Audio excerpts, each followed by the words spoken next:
100% of entrepreneurs will be the bottleneck in their business. Not once, but several times. It happens to the best of us. It will happen to you, and nobody talks about it. Until now. Hi, I'm Laurent Autin, the Bottleneck Coach. My job is to get entrepreneurs unstuck when they become the bottleneck in their business. But what does it mean to be the bottleneck? How to diagnose it? What are the symptoms? And most importantly, how to get out of it? These are some of the questions I cover in this podcast. So join me every week as I ask entrepreneurs to share their experiences on how they've cracked the entrepreneur bottleneck.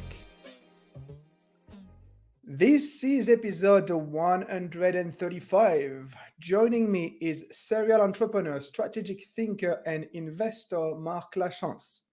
Having owned and operated several businesses that have experienced hypergrowth through creative business development and lead generation, Mark is a master of sales and marketing and continues to apply and grow his expertise through current projects. He is currently the CEO and lead investor of Maxi Media Inc., one of the largest TikTok, Facebook, Snapchat, and Google display network performance marketing agency. I think currently it's the number one advertiser in terms of monthly spend on the TikTok platform in Canada and top 10 in North America.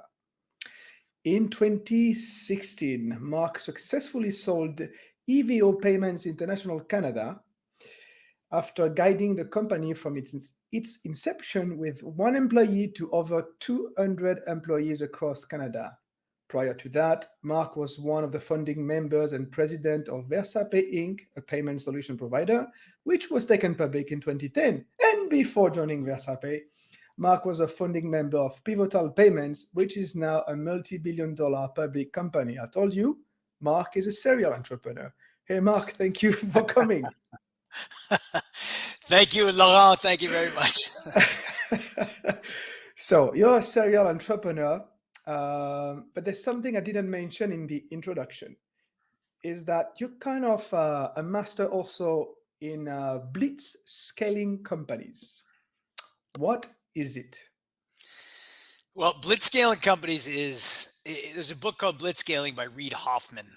And his definition of it is basically raising as much capital as possible and then using that to hyper grow your revenue. But I have a different angle on that. So it's hyper growing your revenue, but using every dollar of your profit and reinvesting it back into sales, marketing, or business development, right? So for example, we did that. So I'll give you a story is back in the end of 2019, we had 6 employees. And I looked at my business partner. I said, "Listen, I'm not in it for 6 employees. This is not even fun. This is not even interesting at all. We're going to take every dollar we make, and we're hiring and hiring and hiring. We're going to the moon." So basically, literally within 3 months, we had 50 employees. So we went from 6 to 50, and then in another 3 months, we had another 50. So we literally had 100 employees within 6 months of making that decision.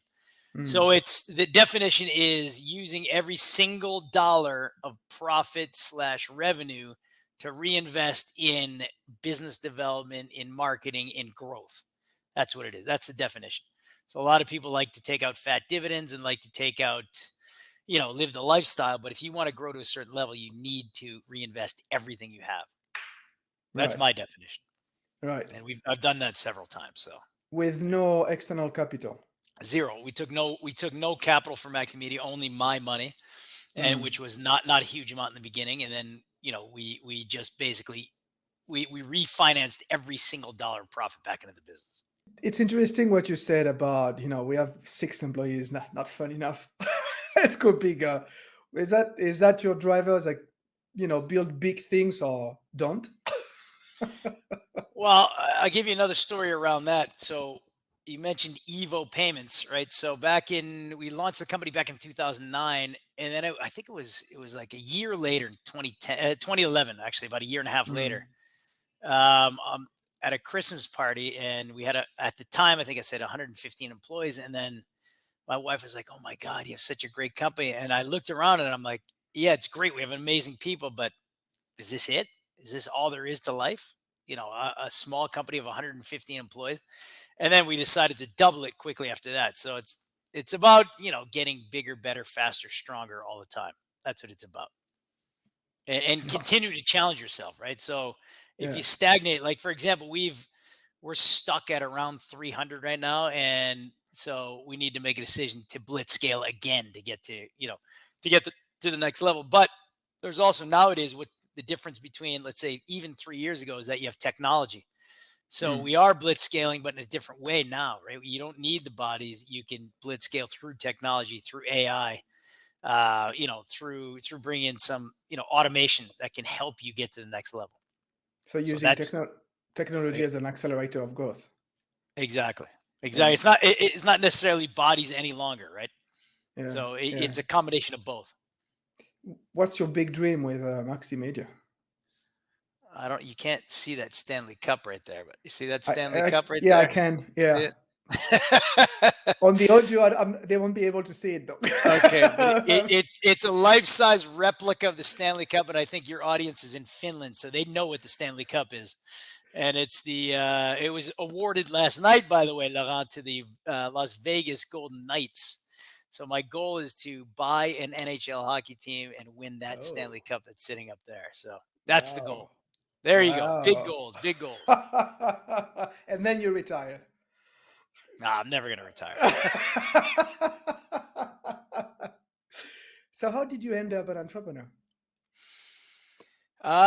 When I got out of school, I think it gets back to, is this it? Is this it? Because when I got out of school, I had the opportunity I went to a business school in Boston, but in 1992, the economy was in the toilet. So I had an opportunity either to work for State Street Bank or Staples for about $24,000 a year.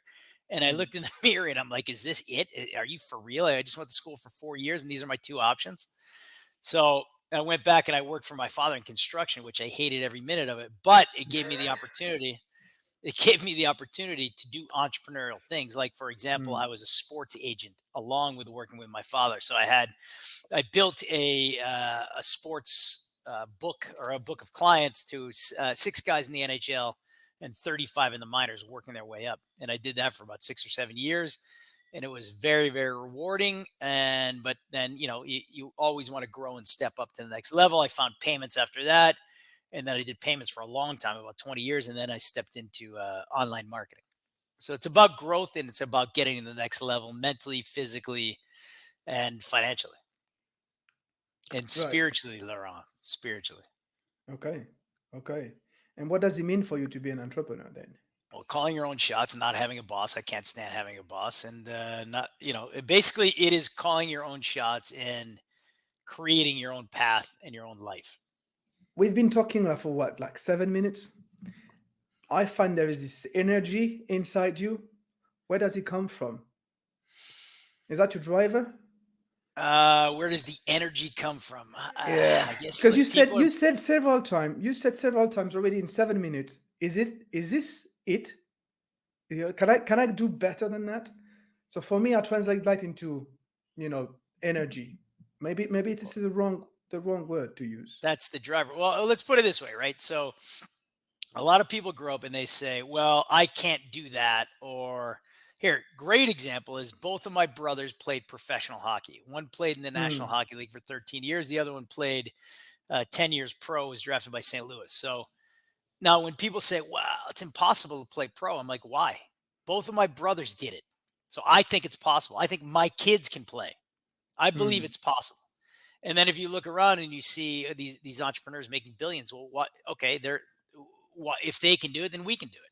So that's the point, right? Who wants to be left behind? I don't want to be left behind.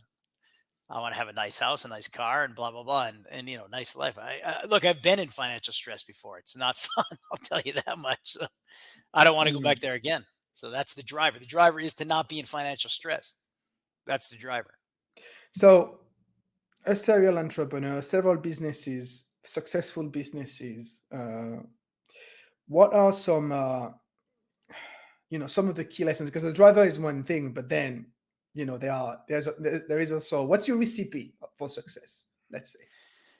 Well, I think there's a lot of things, right? There's a lot of factors. So I have a leadership training seminar that I do, and it's got 15 points of leadership. And we don't have time to go through it tonight, but I could today, but I could take you through it one day, Laurent. But Mm. it's basically, you know, enhancing and building on your leadership skills. So number one, the first thing to be a leader, to be an entrepreneur, I believe, is the ability to show vision, the ability to cast the vision and bring people along with you for the ride. So that's probably called salesmanship. So number one, you need to, in my view, understand how to sell and market whatever you're doing. So that's key. That's hugely key. You have to have work ethic. You have to have, you know, the ability to, you know, work 15, 18-hour days if you have to. So, you know, I've got many stories when I started a company, like for example, Evo Canada, I was working from 7 in the morning to 11 at night. It's just what you have to do. So work ethic is critical. You've got things like uh, you need to take the blame. You need to be the leader in the front. So Yeah. you know, there's a great book, Extreme Ownership, written by a Navy SEAL, and it's all about you taking ownership because you're the leader. So it's always your fault. So you have to Mhm. develop that mindset. I mean, you see these books behind me, but there's another bookshelf on the other side, and you better fill your brain with personal development and, you know, stories about how success happened in books like Influence, and I can look right down the Millionaire Mind, The Road Less Stupid, The Real Deal, The Sales Bible. I can keep on going. Great at Work, Tools of Titans, Elon Musk, Why We Buy. Anyway, on and on and on. So you need to continue to feed your mind with this type of information and get off of you know, mainstream media, because it's all lies anyway. So why would you spend your time listening to that? Mm. Anything else? Yeah, I mean, there's other than learning how to be a great leader, there's, you know, I wrote a book called The Lucky Formula right here, and it Mhm. gives you the formula to success. At least it's my formula, and I don't think luck is not a fluke. It is a formula. So if you stack success on top of each other, great things are going to happen. Luck will have, they call it luck, but I don't call it luck actually. Just because my last name is Lachance doesn't mean that's why I'm lucky. And that means luck, Laura. I know you know that, but I maybe you, know the I luck. know that's right. And my nickname growing up was Lucky, so maybe it's ingrained in my head that, you know, I will continually be lucky because my name is Luck.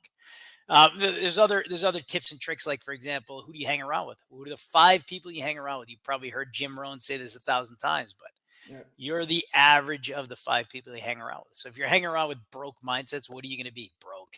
If you're hanging around with people that say, that can't be done, can't be done, can't be done, you're not going to do anything. But if you're hanging around, like if you look at the people I hang around with, like can do, we can buy the Florida Panthers, we can win that Stanley Cup, we can, you know, build a multi-billion-dollar business. So it's about who you hang around with is hugely key, hugely key.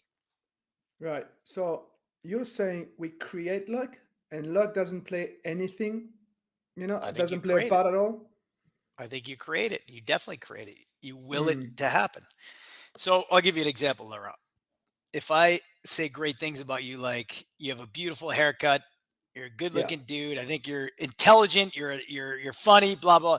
If I continue to speak well of you, there's a good chance that you're going to think highly of me, and Hmm. maybe probably refer me somebody down the road. But imagine if I do that with, you know, everybody I come in contact with every day. Isn't there a chance that something good is going to happen out of that? So if you're a likable person, don't you think somebody will refer you somebody that will help your business at some point? So that is that luck, or did I just do the right things for the last 1,000 people that I spoke to, and they referred me somebody? Is that lucky? Or is that Hmm. just part of the formula? Or, I mean, I do it subconsciously anyway, right? So, you know, I gave that example to the. So I had an editor, and he didn't understand the concept when I was writing the book, The Lucky Formula. He didn't understand He's like, "How can you derive luck from just speaking to people?" I say, "Well, Alex, let me tell you about your writing skills. I think you're a phenomenal writer. I've read a lot of your pieces, and it's exhilarating, it's educating, and I could see him, you know, feeling amazing about himself. Well, isn't there a good chance that Alex is going to refer me somebody or tell somebody to buy the book, right? So then, Mm. if you perpetuate, it's like the butterfly, you know, the Hmm. butterfly flapping its wings and then turns into a hurricane, you know, a little while longer in on the other side of the world. It's the same thing. It's creating that positive energy and that motion forward. Right. But I've heard many entrepreneurs saying, "Oh, I was there at the right time with the right at the right place, you know, Okay, but if you're with in the it right long enough, people." if you're in it long enough, you're going to hit the right place, right time, and right people. And if you're having the right conversation. So I'll give you another great example. There's a book by Richard Wiseman called The Luck Factor. Hmm. And he cites the single biggest reason that people are lucky. The lucky people are the outgoing people and the people that actually speak to people. So, for example, if we're going to Starbucks, do you speak to the person behind the counter? If you're going to the bank, do you speak to the person behind the counter? One of my best employees was my bank teller. So, if you're speaking to people, you're going to learn things. You're going to meet people that are unbelievable assets to your organization, and you're going to build around it. So, anyway, you can. Richard Wiseman's a doctor. I'm not a doctor, but you could take his word for it that if you're the outgoing people tend to be the luckiest. That's what his research says. So, you can create your own luck, flat out. Again, by stacking the odds in your favor. Right. But I guess then another you must have another skill, which is the ability to spot the right opportunities. Like you said, one of the best employees used to be a bank teller, so you were able to identify that it was an opportunity for you to hire him as an employee. Correct. And creating luck without being able to do anything about it, what does it get you? Creating luck without having to do anything about it. I being think what able you're to asking. do being able to do anything about it, being able to grab those opportunities. But I think okay, so I think every opportunity in every conversation you have, there's a gem. There's something of interest that can help you to the next level. Every single conversation, and especially around if you're hanging around with like I mentioned earlier. So if your circle of influence has intelligent people, has people that are think at a higher level, people that Mm. go to conferences. Like for example, I'm part of a group called Strategic Coach by Dan Sullivan. I don't know if you ever heard of him, but he's one of probably the preeminent entrepreneur coach in the world, I would say. And so I'm in a once a quarter. I'm with 50 other people who think like I do, and some who think way bigger than I do. And the fact that I'm just in that room and can ask the questions to people that are 1,000 times smarter than me, well, that makes me 1,000 times smarter because it's who, not how, right?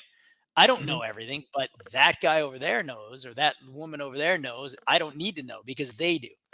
So, for example, technology. I'm not a technologist, right? But I have people in my circle that understand it. I don't know how to media buy. I used to media buy a long time ago, but I can't do that now. But and our company is the number one media buyer on TikTok. But and I don't know how to create videos. I never ever edited a video in my life, but we have one of the biggest content creation networks in the world right now. So it's about who, not how. Surrounding yourself with people that are a hell of a lot smarter than you are, and getting rid of your ego. Because if you have an ego, that's killer. And I talk about that extensively in the book. But you have to drop your ego and put people in place that are better than you and smarter than you, because you don't know everything, and you never will, and you know that. Yeah, it's interesting you're talking about that ego and hiring people that are better than you, because I see that a lot as one of the main bottlenecks with entrepreneurs. They want to do everything themselves. I call that the entrepreneur's dilemma, right? So Yeah. I was actually, so it's funny, back in 2010, it's the same thing. I'm sitting at my desk and I had about 1,000 unopened emails, and I literally, we just launched the company about a year ago, and we're on, this kind of trajectory, and I Yeah. wanted to jump out the window. I literally wanted to quit, but it was only because I was the problem. I had to do everything. I thought I had to do everything. But how can you, at that time, we had 115 employees. How can you do recruiting, HR, sales, marketing, legal, customer service, all other aspects of the business? How can you do that? You can't. Yep. So, No. and I had a bunch of yes men around me. And then, I went to an event called Business Mastery, and that really shook my world, and it said, hey, if you're the problem, if you're not growing. You're the problem if you're stagnating. You're the problem if you're stressed out because you don't have the right people around you. So that was a tough pill to swallow, but I had to realize that I'm not the smartest guy in the room, and I had to get people around me that were smarter and let them go. Right. And I learned that, and lo and behold, your business continues to skyrocket. So It's amazing that you were able to bring your business to 115 people like that. You must have worked a lot. I said we 7 a.m. to 11 at night. Oh yeah, that was that time. Okay, That's right. but if you had, what was the? You said you went to this workshop, and then you realized that you were the problem. But do you remember exactly what was the trigger? Anything the speaker said? Well, the speaker was Tony Robbins. You probably know who he Oh is, right? yeah, So I know he Tori Robbins, of course. okay. So he had it's a 5-day event called Business Mastery, Yeah. and it tears apart every single aspect of your business, from marketing, sales, Mm, legal, accounting, everything. But the first thing he said, the first thing was like, if you're stuck, if you're stagnated, it's your fault. I'm like, what are you talking about? It's my fault, mm, right? That hit me. That hit my ego hard. And then he continued to comment on how the fact that entrepreneurs, again, the entrepreneur dilemma, entrepreneurs think they have to do everything themselves, and often put people who are yes men or yes women around them versus getting somebody that can challenge you and do the job better than you. That was the key.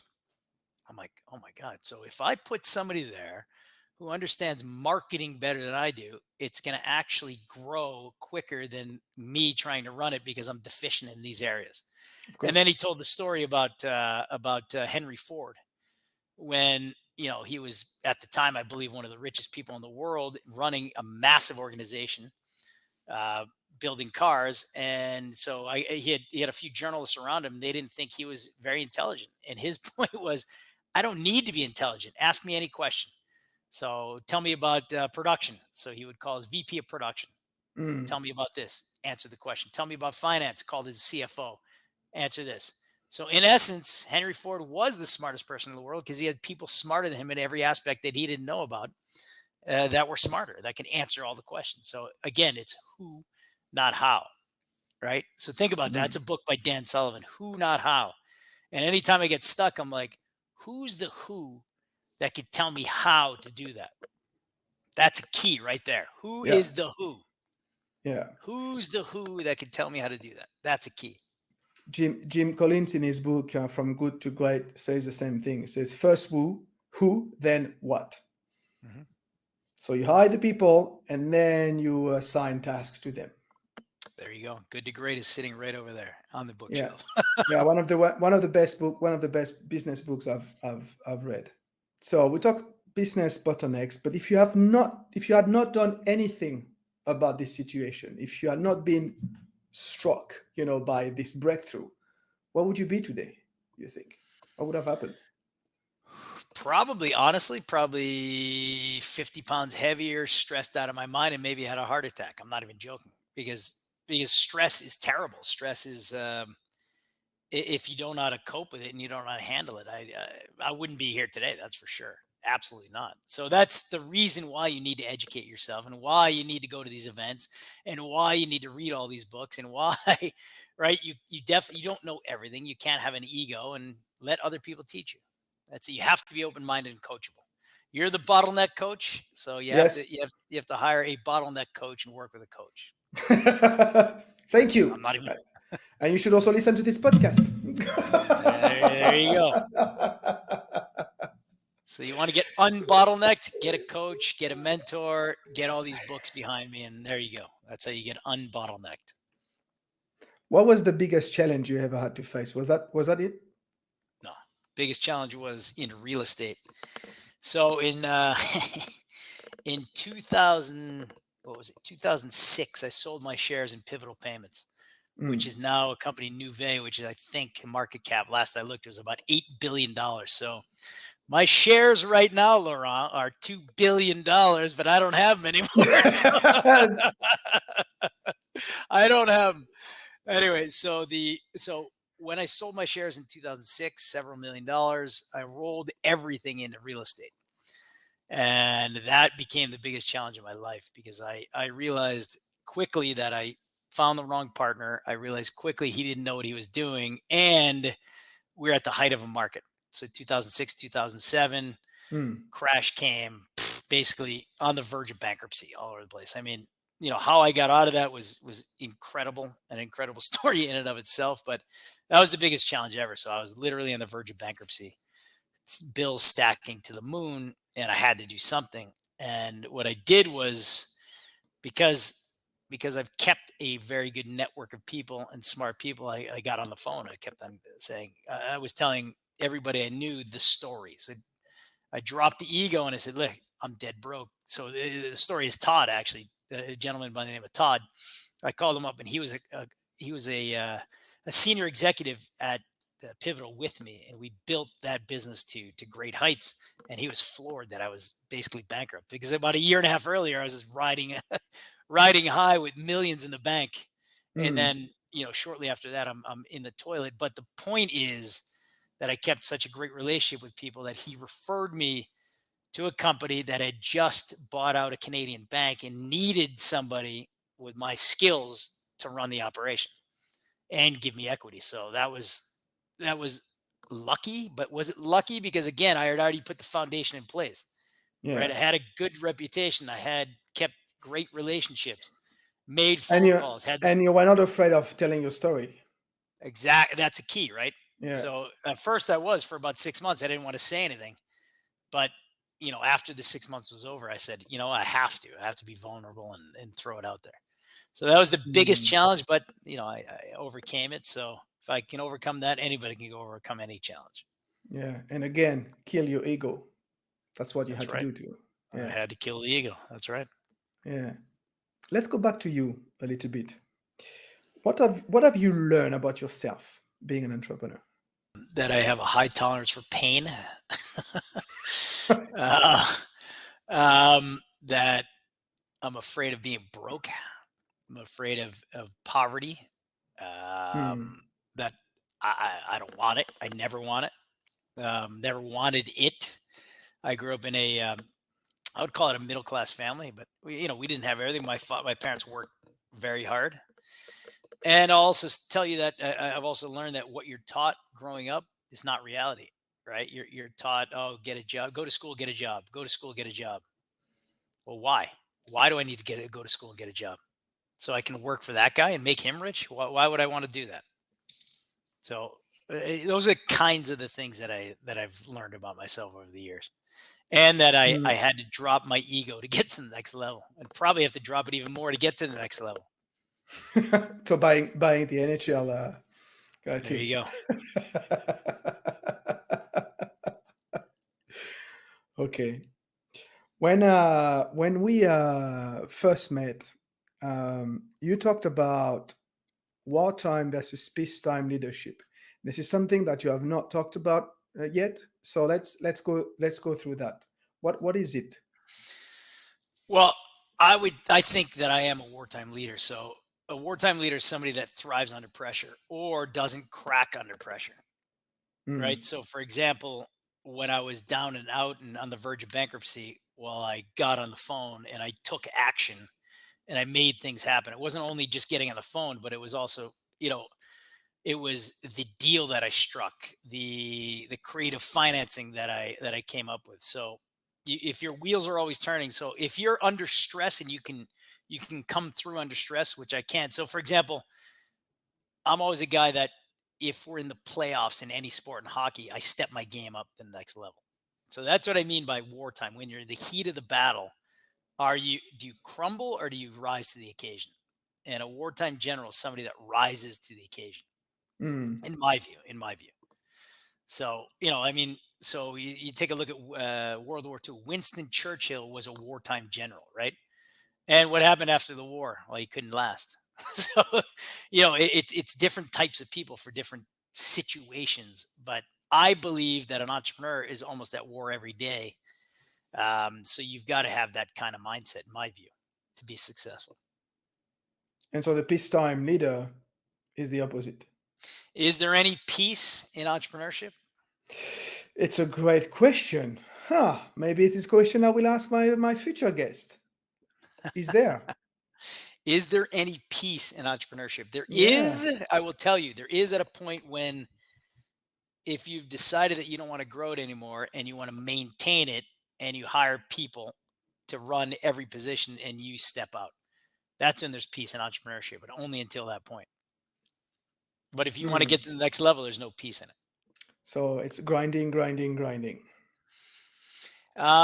Yes, but again, it's grinding intelligently with the right people around you. So it's not, I mean, grind maybe has a bad connotation in a sense that it could have a negative connotation.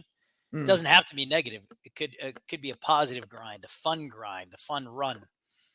For example, I'll give you the Florida Panthers, which are my new favorite team, lost last night. They got crushed 9-3, but they had an unbelievable run to the Stanley Cup Finals, and it was a lot Right. of fun to go to the games. So, So the spirit it's is how you look at important. it. Exactly. It's how you look at it, right? So you could have it could be a grind, but it could be a fun grind. Hmm. Okay. So spirit, have the right spirit. Surround yourself with people, with the right people. The right people, Tell you correct. tell your story. Sit on your ego. Flush Uh, your ego. flush flush your ego. What did we talk about? Oh, you are the bottleneck, so it's always your fault. Absolutely. Anything else that any last recommendation Well, for other you entrepreneurs? forgot get a mentor, Get a mentor. right? So definitely get a mentor, get a coach. Thank you. Educate yourself for sure. Hmm. Read thousands of books and listen to. A lot of people don't like to read these days, so listen to podcasts, listen to audiobooks. There's thousands of great books. I mean, I list like 200 of them in my book. So just pick up my book, and go to the page where it lists all the books. Become a better person in different aspects. So here's another one that Gary Vaynerchuk talks about all the time: double down on your strength. Right. So Hmm. if you're the best salesperson, focus on that lane. Only sell and get somebody to do. Like for example, right? I mentioned this earlier, but I'm not going to do creatives. We have about 200 and almost 200 creators that are creating 10 to 15 videos every single day. Well, why would I ever want to create videos if I already have 200 top-notch TikTokers that know what they're doing? It's ridiculous. Let Yeah. them do it. They're better than me. Yeah. So again, I mean, it's almost it's stay in your lane is the message. So do what you're best at, get other people to do what you're not best at, and then your business will continue to roll. Yeah, and that's exactly why you should not hire people who are copycat of yourself. Exactly. Right. Exactly right. All right, amazing conversation, Mark. A lot of insights. I just have one more question for you: is how can people contact you and where can they find your book? You can find my book on Amazon, The Lucky Formula. And then you can follow me. I don't post a lot any longer, but Mr. Lucky Official on Instagram. So Mister Lucky Official on Instagram. There you Excellent, go. Mark. Thank you very much for your joining the podcast today. Glad to be here. Thank you very much, Law. And thank you for listening. My podcast is available on all your favorite podcast platforms. Subscribe now so you don't miss any episodes. See you next time. Bye for now.